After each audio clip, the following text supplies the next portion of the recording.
안녕하세요. 대구부동산 스터디입니다. 인천 부동산 브리핑을 한번 해보도록 하겠습니다.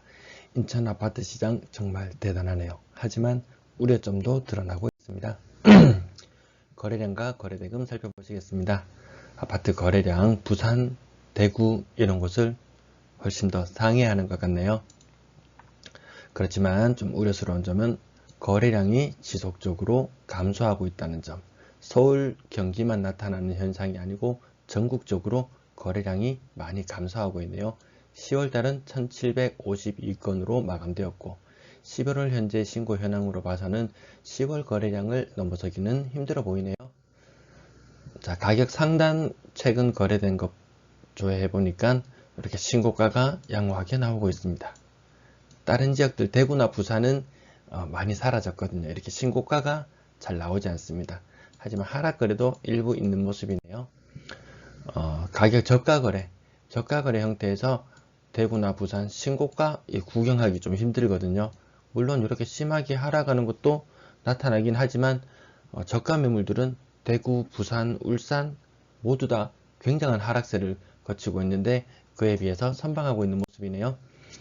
거래대금, 거래량이 줄어드니까 거래대금 좀 줄어드는 형태인데 10월달 6,500억 차트상은 낮아 보이지만 대구나 다른 광역시에 비해서는 굉장히 높은 편인 것 같습니다. 건당 거래대금 요게 교차가 일어나지는 않았는데 아직까지 12월달 거래 신고가 얼마 되지 않았었는데 전년 대비는 조금 떨어진 모습. 아마 연말쯤 되면 아직은 회복될 것 같습니다. 그렇지만 이 격차가 좀 많이 줄어들고 있는 모습이네요. 가격대별 거래량입니다. 와, 많을 때는 2020년 다른 광역시는 여기 2020년 가을 무렵에 거래량이 엄청 늘어섰는데 인천은 한 발 앞서 나간 모습입니다. 그리고 올해도 여전히 강한 모습, 거래량 강한 모습. 하지만 전체적으로는 뭔가 좀 줄어드는 느낌은 들죠. 3억 미만 거래 비중 60% 선. 다른 광역시랑 비슷한 수준인 것 같습니다. 떨어질 때는 많이 떨어졌었는데 다시 저가 거래가 조금 늘고 있는 모습인 것 같습니다. 6억 이상 거래량, 요 지표만 봐서는 잘 모를 텐데요. 거래 비율을 한번 보시겠습니다. 세종은 굉장히 높았습니다. 6억 이상 거래 비중이, 거래 비율이, 전체 거래 중에서 6억 이상 거래 비율이 대략 뭐 한 30% 정도 되는 것 같았고요. 대구나 부산은 한 5% 수준. 그에 비하면 11% 정도면 10% 이상, 많을 때는 또 이렇게 20%까지 고가 매물들이 굉장히 잘 거래가 되다가 또 이런 모습 보면은 상대적으로 고가 거래의 고가 물건의 거래가 좀 위축되는 모습인 것 같은 그런 모습도 나타나고 있습니다. 하지만 전체적으로 10% 이상, 뭐 평균적으로 근래에는 한 15% 정도라고 치더라도 타 광역시 대비 높은 편입니다. 가격대가 많이 높아졌네요. 구 군별 거래량 요거 계단식으로 뭔가 쭉 내려오는 느낌이 들죠. 여기 보니까 많이 줄어들었네요. 10월달 1700건, 7월달 3300건, 거의 반토막 나는데 3개월밖에 걸리지 않았다. 요거는 타 광역시보다 좀 하락폭이 좀 심한 것 같습니다. 분양권 거래량 전반적으로 다 분양권 시장은 다 힘을 못 쓰고 있네요. 거래대금도 마찬가지로 줄어들고 전세 거래량 10월달 2200건 수준, 전세 보증금 뭐 거래 건수당 비슷합니다. 거래 건당 전세가를 보면 여기도 좀 비슷한 조짐이 나타납니다. 이 아파트 값이 전년도에 이렇게 올랐으면 전세값도 이렇게 같이 오를 거라고 예상했는데 금리 상승이라는 변수를 만나면서 다른 광역시 모두 다 이렇게 만나고 있습니다. 이렇게 노란색. 요 예전 거 보이시죠? 2017년, 18년, 19년, 20년. 여기 밑에서 아랫부분 17, 18, 19년. 요 밑에 초록색 부분은 예년 평균인데 전년도에는 높아졌다. 그러면 올해는 더 높아졌어야 될 거라고 예측하실 텐데 또 이렇게 만나는 현상들을 전국적으로 같이 목격할 수 있을 것 같습니다. 월세 거래량 지나가겠습니다. 관심 있으신 분은 일시정지하시고 살펴보시면 되겠네요. 평균 월세 가격 비교적 전년 대비 높게 형성되고 있는 모습입니다. 월세 보증금도 높아지고 있고요. 임대거래량 전체적으로 임대거래량도 감소하는 추세에 있네요. 임대차 3법 영향으로 타 광역시도 비슷한 현상을 겪고 있습니다. 인천에 관련해서 조금 우려스러운 부분이었는데요.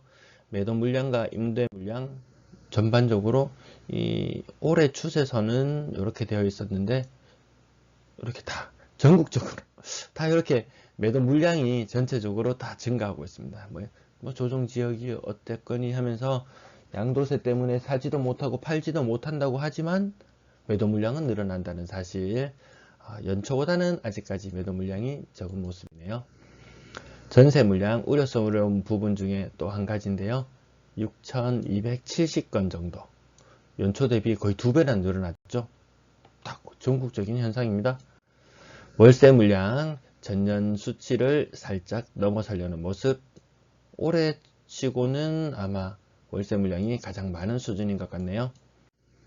전체 임대 물량 연초 5,300건에서 8,300건. 그래도 타 광역시 대비 상승폭이 큰 것은 아니지만 이거 상승 추세에 있는 것만은 분명하다. 여기 전년도 거의 매물 덩어리 사라진 이유보다 더 많아졌다. 또 한 가지 우려스러운 부분들이 나오는 것이 인천 굉장히 11월 8일자 자료인데요. 0.33% 일주일씩 지나가면서 보겠습니다. 0.33에서 0.29, 0.29에서 0.22 최근까지 주위의 분홍색 영역 다 사라져 버렸죠. 하지만 세종에 비하면 얼마나 강한 흐름입니까? 광역시 대비는 거의 최강이죠. 부산도 꺾였고 대구는 말할 것도 없고 대전, 광주 제가 광역시만 쭉 추적해 보고 있는데 인천이 구군별로도 아파트 매매 가격 지수 한국부동산원에 가면 볼 수 있는 자료인데 전반적으로 숫자는 많이 떨어졌죠. 여기 볼까요? 2달 전에 0.43에서 상승률은 0.22로 많이 둔화되었지만 어느 광역시보다는 강한 모습입니다. 여기 조금 우려스러운 부분이 있는데요. 매수 심리, 매수 우위 지수가 가파르게 하락하고 있습니다. 100을 기준으로 본다고 해도 이 100에서 여기 높은 지점 한번 볼까요? 거의 한 130 정도 될 것처럼 보이는데요. 130에서 지금 54까지 거의 뭐 한 절반 이상 떨어졌다. 이 매도세가 점점 강해지고 있고 매도세가 점점 강해지고 있고 매수세는 급격히 하락하고 있고 매수세가 거의 0입니다. 이게 보니까 세종시가 0이었어요. 부산, 대구 매수세가 굉장히 약해진 모습이고 매도세는 강해지면서 심지어 세종시는 매도세가 100, 매수세가 0, 뭐 이런 식으로 나타나기도 하더라고요. 이게 언제까지 하락을 하게 될지, 이 매수 우위 지수가 언제까지 하락을 하게 될지 이 부분을 좀 관심 있게 지켜보시면 흐름이 더 잘 보일 것 같네요. 인천방송 처음으로 해봤는데요. 시청해 주셔서 감사합니다.